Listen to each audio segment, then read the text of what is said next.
I've been wanting to make a video on this topic for quite a while. It has to do with the quoting of jobs because it's by far and away the most asked question in the comments on my videos and on the Instagram posts I make. How did you quote that thing? How do you figure out what to charge for stuff like that? And I'm going to get into that in a second, but first I want to make a little short comment about my opening comments in the previous video about the virus and the situation here in Houston and what I observed. It's not what I was following, but what I observed. Keep that in mind. And getting distracted by people moving around.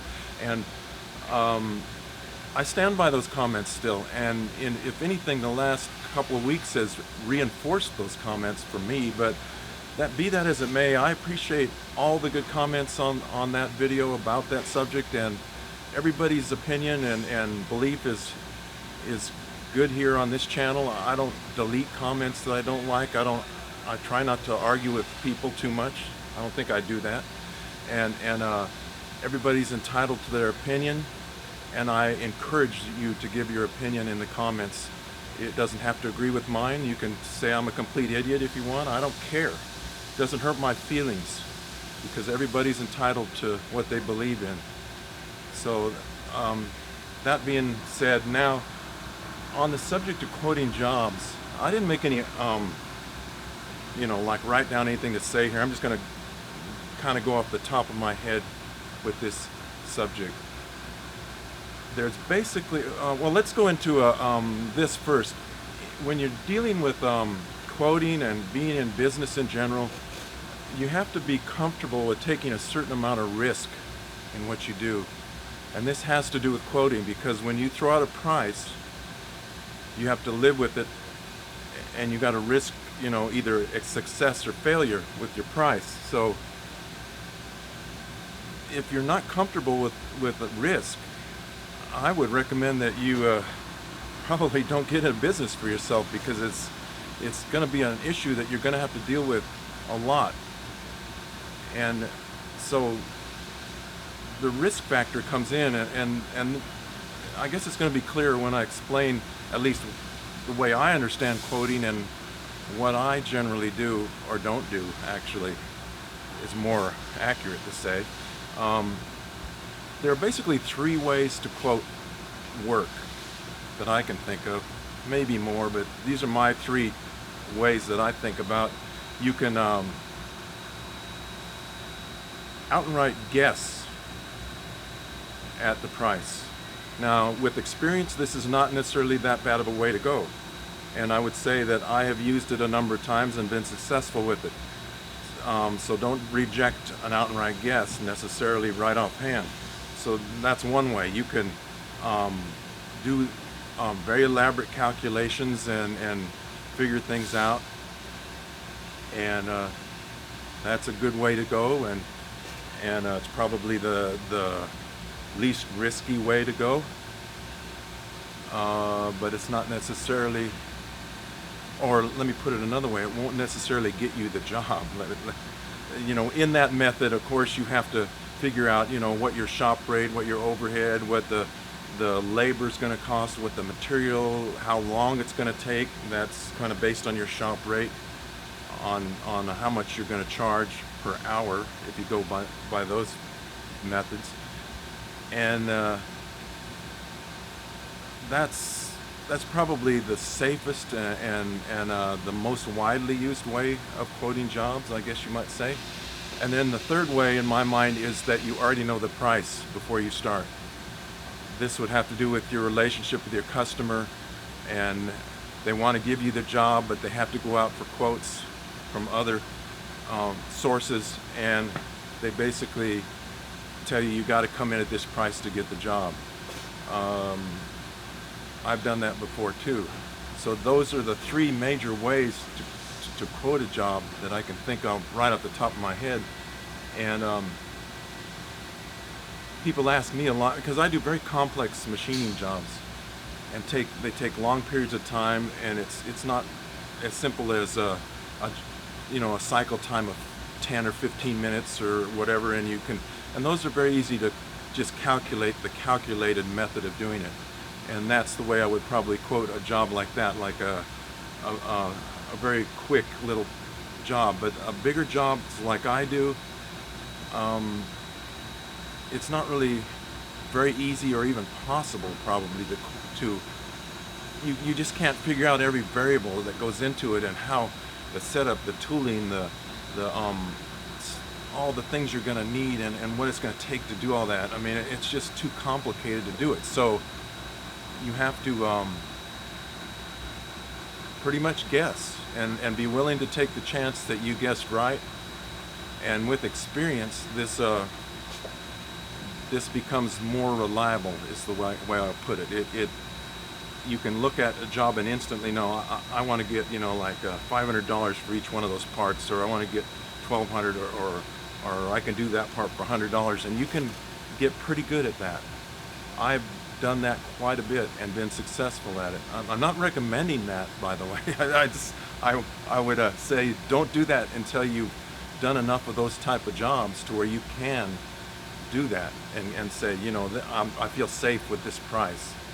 The most of the jobs I do lately, I do for Centerline here where I'm at, my old shop, and they pretty much give me the price, and I either accept it or reject it, or I say, I don't feel like it's enough.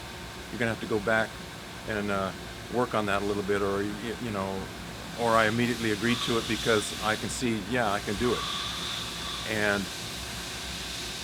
I've been doing that now for about the last 6 years, I think, 5 or 6 years, and I can't think of a job where I really lost on it. But my situation is kind of different than a lot of people's, because I'm just working by myself. Now, if you had workers, you had to pay labor, and benefits and everything else to them. You have to be more careful with that. When I owned the bigger shop, yes, we had to calculate that stuff and everything to do it.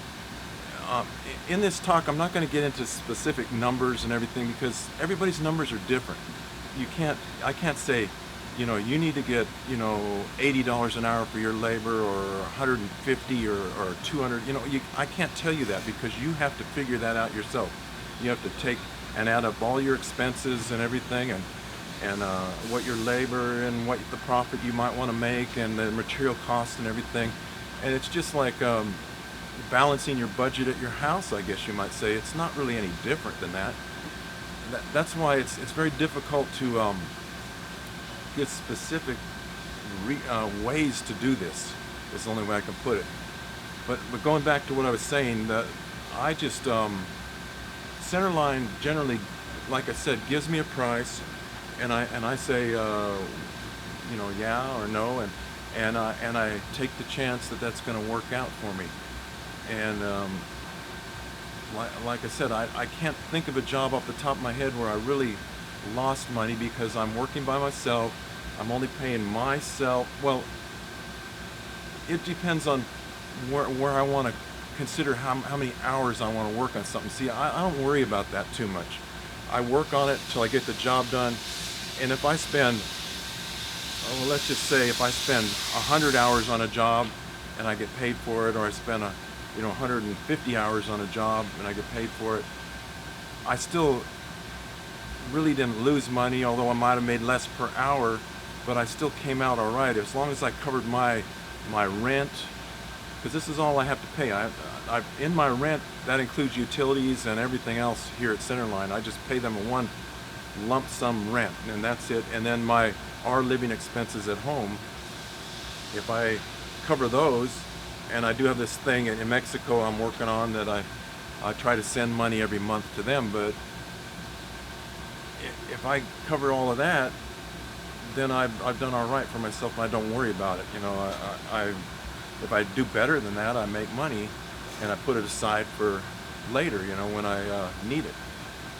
So that's a little different than if you have a business and you're trying to pay a lot of things, or you finance things, or whatever, and you got to make these monthly payments on your rent, your financing, and your employees weekly payroll, or however you do it, and benefits and everything else. You have to be more careful, of course. And like I say though, the three ways that I've thought about talking about this is a, like I said before, guessing at it. Don't discount that so much, because that can be a way to do it, and I have used it. Um, Knowing the price to begin with, and uh, just doing all the complex calculations and everything. And I know you want me to tell you, oh, you do this and this and this. You figure out how many drill holes are in that part, or how much you got to turn, or how much you got to thread, and that all varies a lot depending on your equipment, your skill level, the tooling you have, and everything. And it's not something that somebody can just tell you. I know certain people on YouTube say, go to this website, and you fill out the basic dimensions of your part, and it spits you a number out, and that's usable. In my opinion, not so usable. I don't totally agree with that, but it might give you a reference point to start with. And even when you do all these calculations, I've done it this way, and you get to the end and you're looking at that number, and you're thinking to yourself, do I like that number, or don't I? Am I happy with that number? Do I feel like I can get the job with that number? There's another case. What do you think other people might be quoting, if you're quoting against other people?